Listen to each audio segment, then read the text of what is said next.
Hello there, welcome to another episode of Agenda 2030, a program designed to capture and critically examine Nigeria's efforts towards the attainment of the Sustainable Development Goals known as the SDGs, as part of efforts to create awareness for environmental protection and ecological preservation.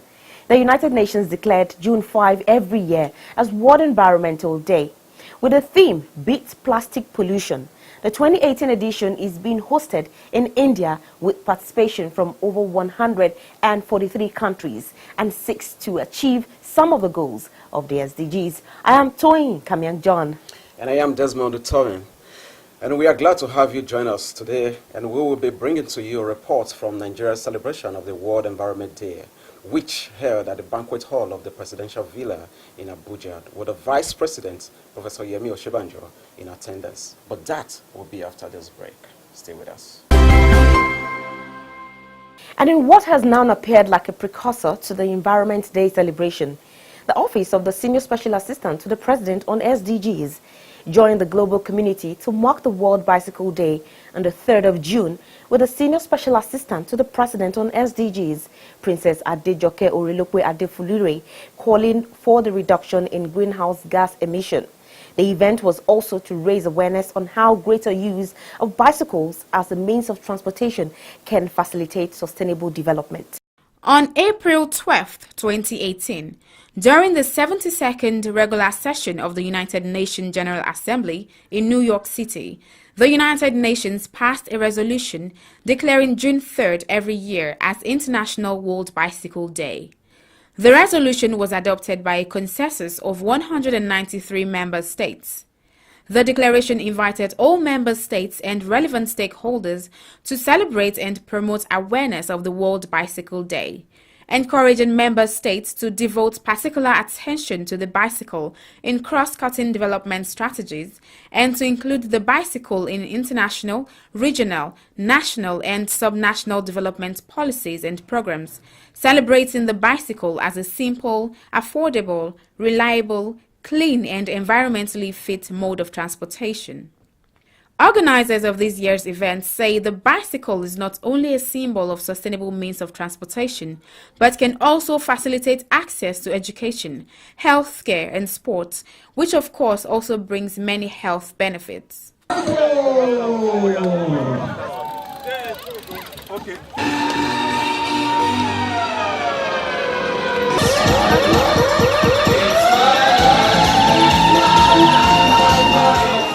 The Senior Special Assistant to the President on Sustainable Development Goals, Princess Adejoke Orilokwe Adefulure, who was represented by the Deputy Director, Administration in the Federal Government SDGs Office, Mrs. I.C. Ukwa Ejiofor, reiterated the commitment of the office to achieving the Sustainable Development Goals in Nigeria.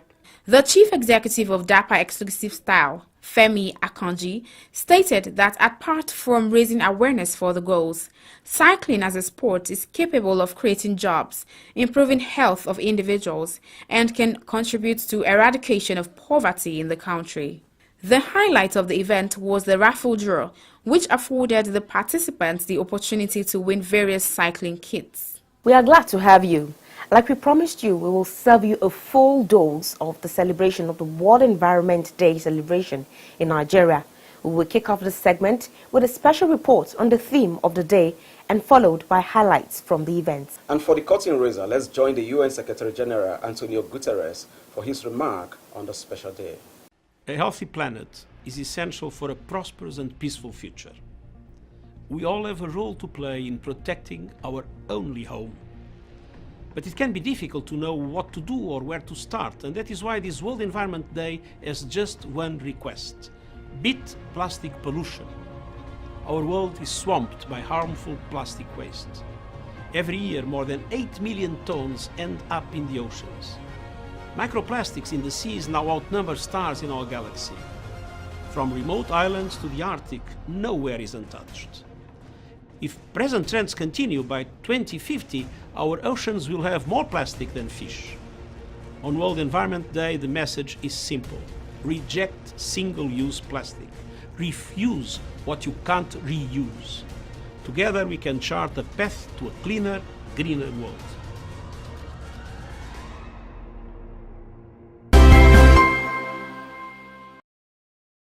Every year, 500 billion plastic bags are used around the world. 13 million tons of plastic leak into the ocean. 17 million barrels of oil are used on plastic production. 100,000 marine animals are killed by plastic, and 83% of tap water are found to contain plastic particles. This is alarming and dangerous to the environment. In particular, its impact in the ocean, which is the lungs of our planet, providing most of the oxygen we breathe, major source of food and medicine, and a critical part of the biosphere. Reports by United Nations Environment have shown that man throws away enough plastic to circle the earth 4 times every year.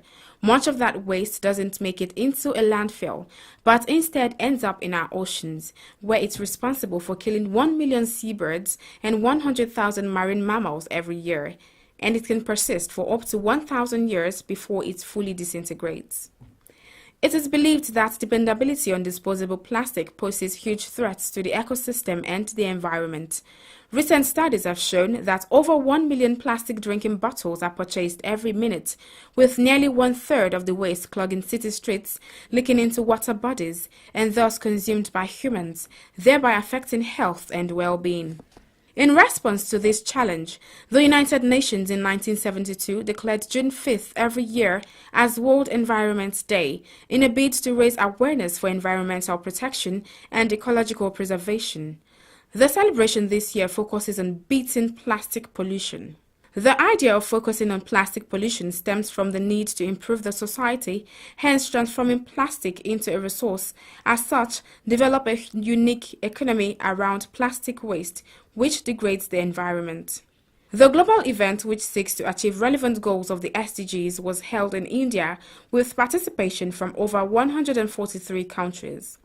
In her statement to mark the day, the Senior Special Assistant to the President on Sustainable Development Goals, Princess Adejoke Orelope Adefulure, called on stakeholders to support the drive to beat the unending pollution caused by inappropriate disposal of plastic materials. Princess Orelope Adefulire gave the charge in a statement issued by her media assistant Desmond Utome, insisting that plastic pollution has become an epidemic in our society and indeed across the world. She aligned with reports by United Nations Environment that it's time to rethink how we use plastic for the good of the planet, maintaining that there is need for the public to help beat plastic pollution by switching to materials that are easily reusable and alternative to plastic. As the planet continues to grow relentlessly in population, a corresponding growth in waste products also occurs. Although the society has an etiquette that separates waste products from the immediate living environment, the waste, however, creates huge environmental problems and impacts the entire planet. To beat this, Princess Orelope Adefulire advocated for continuous recycling as a method to deal responsibly with the plastic problem. The goal of recycling is to separate waste products into 2 major categories, biodegradable and non-biodegradable, with plastic constituting a larger part of the non-biodegradable waste component. Beat Plastic Pollution is a call to action for everyone to come together to combat one of the great environmental challenges of our time. It also invites all to consider how they can make changes in their everyday lives to reduce the heavy burden of plastic pollution on the environment, wildlife, and the health of the people. While plastic has many valuable uses, people have become over-reliant on single-use or disposable plastic, with severe environmental consequences. Every year, up to 5 trillion disposable plastic bags are used, with 50% of the total plastic in single-use. It is a special pleasure to celebrate the World Environment Day 2018 here in Nigeria, even as we join the rest of the world on this special day. In one of its most inspired moments, the United Nations decided to set aside June 5th annually for reflection on the environmental state of the earth. This place where we live, where our forebears have lived, and where we intend that our descendants will live.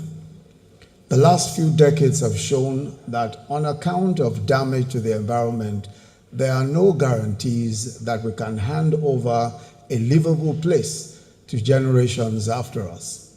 That reality unfolds daily as we observe the consequences of climate change and the environmental abuses that cause it.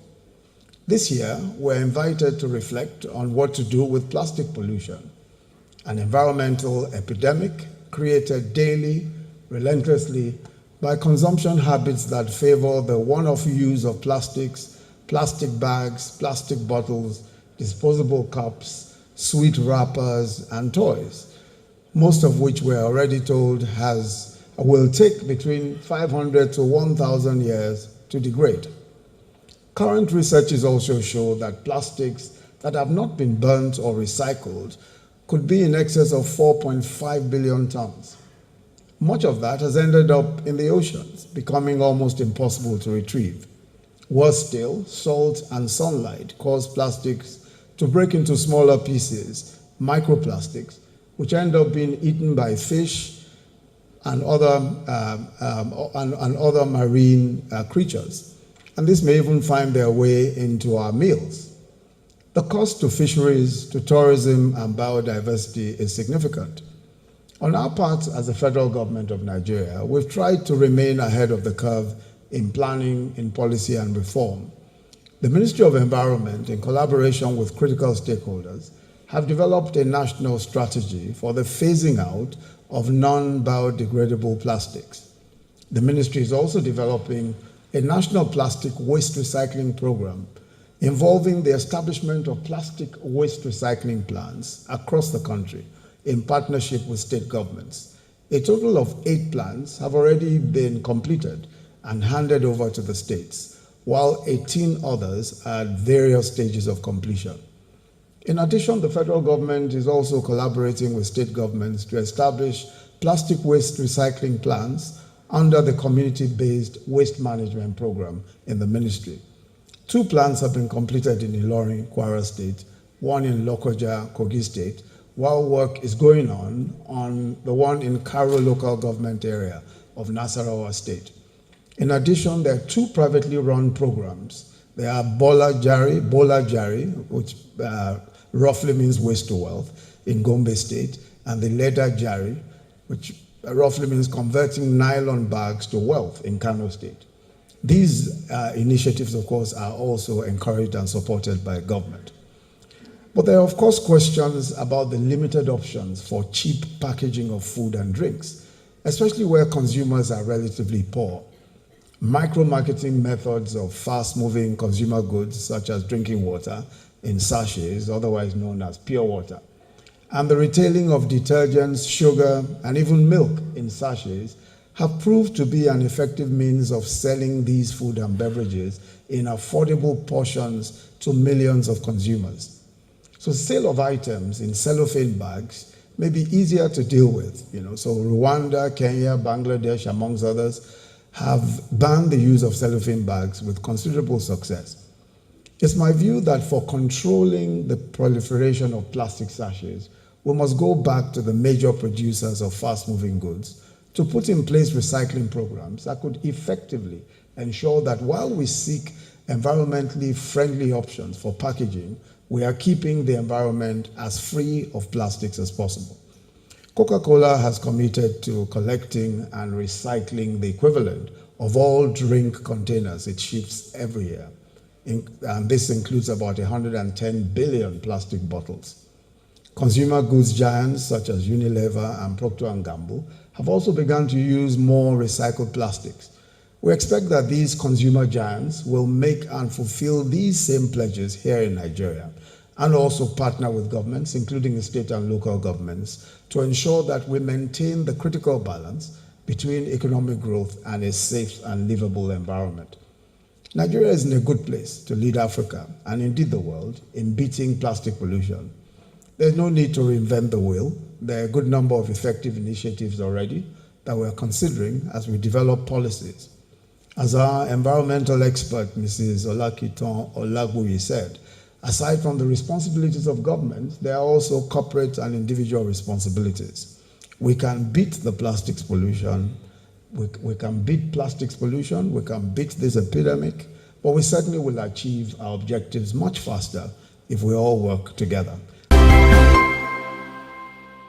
We have with us the Honorable Minister of Environment and his Permanent Secretary here with us on set today. Honorable Minister, sir, you have an awesome event today to mark the World Environment Day with a theme, Beat Plastic Pollution. What would you say has been the experience of Nigeria in terms of beating plastic pollution, which has been a major problem already?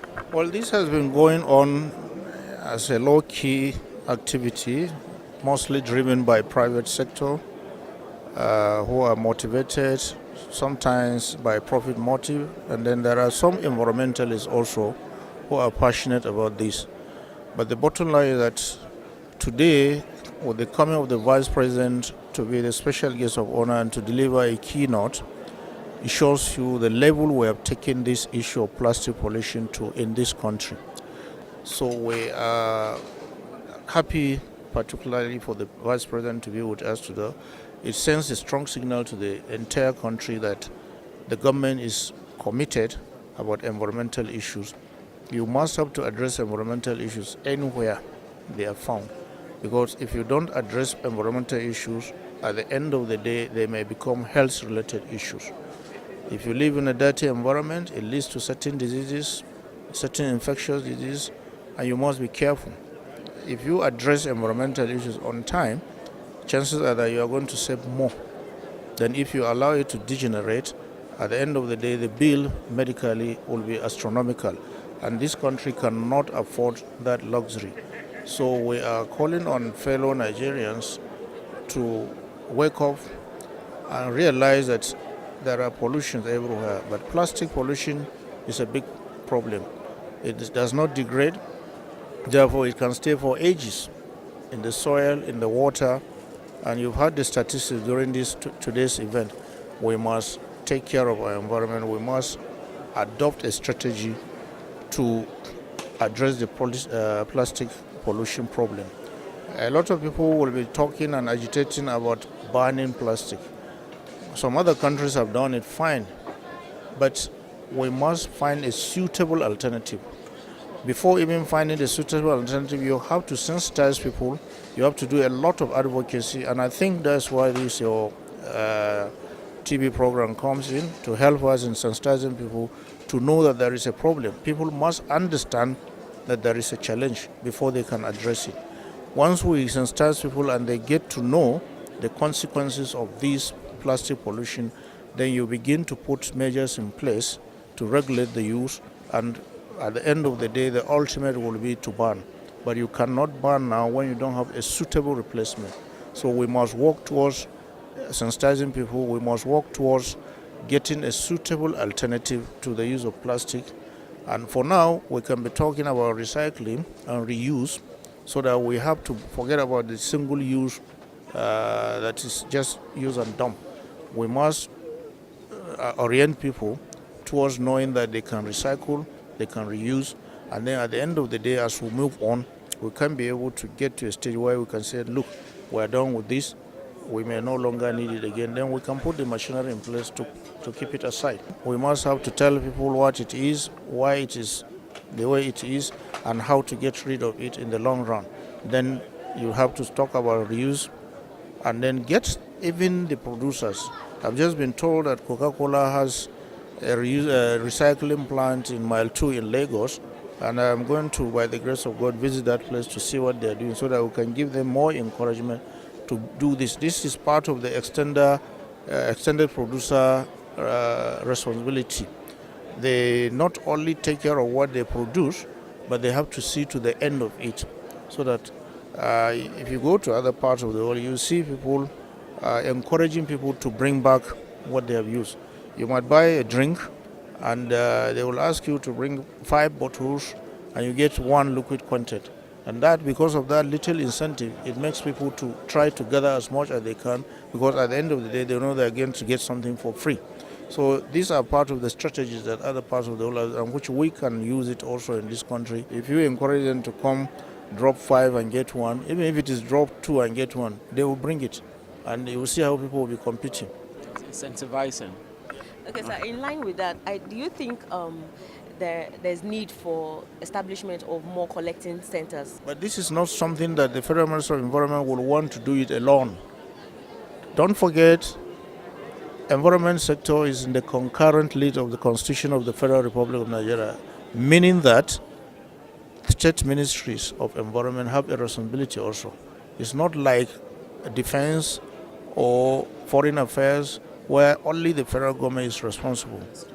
Yeah, but this one is concurrent. So like we have the Federal Ministry of Environment, we also have State Ministry of Environment, and we're collaborating with them to make sure that they key into what we're doing, because they are farther down the grassroots and they can do it sometimes even more effectively if they are really determined and they get the necessary encouragement. So we are partnering with them. We have the Eco Hub, which is a website that we link with the State Ministries of Environment to key into what we're doing, and we make sure we always give the information about what is happening at the federal level so that it can permeate down to the grassroots. Well, talking about carrying the subnational government along now, I wouldn't know if you already have maybe a national framework to this effect that is documented, or if you are working towards one in the very near future. One of the easiest things we do is during the National Council on Environment. The council comprises of all the states, ministers of environment, and their commissioners. They are part of the council, and we meet every year. And then memos are brought from all over the country, in all the states of the federation, including the FCT, and there are memos from even individuals or other organizations that care about the environment. These memos are considered at the council level, and decisions taken are normally passed for implementation. Sometimes the decision can even go to the Federal Executive Council to give it proper backing and support. So apart from this, there are other projects that are going in different parts of like the NUMA program. It's covering 19 states. That's an avenue of meeting with 19 state commissioners of environment. You have the National Agency for the Great Green Wall, which covers about 11 states. That's also another avenue for meeting with commissioners for environment. And therefore, along the line, you see overlap. There are some states that are having the project of NUMA and also in the Great Green Wall. So you see they have the best of two worlds. And then there are other areas of collaborations. The Department of the Desertification handles issues in the drier part of the country. Pollution Control Department handles issues across the country, waste management, refuse collection, and so on and so forth. This is a nationwide program, and this is an avenue for us to link up with the state government and make sure that they key into what we are doing so that together we can move the environment sector forward and get a better and cleaner environment. You spoke about the Ogoni land cleanup today. You also mentioned the green bond, which has been on ground for quite some time now, running to 2 years or thereabouts. Most Nigerians have been waiting. How soon do we have good results in this respect? The green bond cannot be said to be on for 2 years now. The green bond was launched in December last year, so it's just about 6 months now. But the proceeds we have already getting it, and we're working on a afforestation program. The idea is to increase the forest cover and reduce emission. They're going to clean up, as you heard. We are at the tendering stage now. Procurement is ongoing, and we've given a target. And I believe before the end of this year, there will be a lot of activities for people to see. In my speech, I did mention that we had about 400 contractors in and out of the country. We have gotten about 150 something pre-qualified now, and the tendering process is still ongoing. As soon as the technical evaluation is now completed, we'll ask those who are pre-qualified to tender financials, and then the process will go on until we get to the Federal Executive Council for approval and subsequent mobilization of contractor to site to start the cleanup. We have a timetable. We do not expect to go beyond August, September to get this thing started. I know finance is a major problem in tackling environmental problems. How would you say that we are financially ready to, or do we have sufficient funds? Of course, it's never always enough, but how would you say we are financially ready to address some of this issue in terms of providing for the financial requirements? Financially, we are saying that the Ministry of Environment or Environment, not much is being given to the ministry to face all these challenges. However, because of the competing demands in the country and the depleting resources we have, especially from oil, so government have to prioritize funding. So the funding that comes to environment is not sufficient, but addresses what the challenges we are facing, the most priority challenges that we are facing in the ministry. So we hope that as the oil continue to rise, government will increase the funding to the Ministry of Environment so that we can face the challenges that we are facing. What progress have you made so far as per the budget you have already? In 2017, the capital budget of the ministry is about 4 billion to address ecological problems, to address waste management problems. So these resources have been distributed to all these subsectors, whereby in the face of ecological problems, we have addresses about more than 100 sites in the country. Waste management, we have trying to establish some waste management recycling plants in the country. We are just establishing one in local government here. There are others that we are completing in the country. So we are expecting in 2018 again to have some funds that we can continue to address the challenges. Hi, you're watching Agenda 2030. It's World Environment Day. The theme for this year is Beat Plastic Pollution and a call to action to love your environment. Keep your environment clean, healthy and greener, for a clean environment makes a healthy economy. And that's our package. Thank you very much for being part of the program. And as usual, you can always watch this program and other episodes by subscribing to our other channels on youtube.com/fresh news and youtube.com/agenda 2030 TV.